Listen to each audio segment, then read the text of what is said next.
দেখো বন্ধুরা, অফিসের পানি শেষ হয়ে গেছে, চাগা বানাবো তো পানি নাই। তো এক সৌদি কয় আমার গাড়িতে পানি আছে, পাইপ লাগিয়ে লিয়ে গা। ওদের পাইপ লাগানো থাকে, কেন ওরা ঘোরাফেরা করে তো কোনো জায়গায় পার্টি মাটি করতে যায়।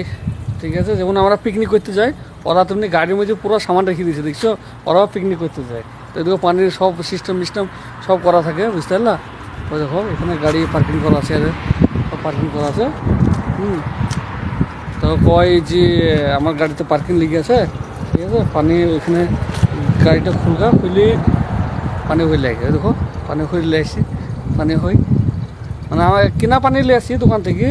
তো এই দুদিন আনা হয় না, মদির আসে না বলি, মদির এলে চলে যাবো সামান, মানে টাকা পয়সা ওই তো দেয়, তো এর জন্য আসে না, কেনাও হয় না। এবার অন্য মদির টাকা পয়সা তো দেয় না, আনা হয় না। এই দেখো পানি হচ্ছে এখন, এখন পার্কিংয়ে গাড়ি পার্কিংয়ে আছি।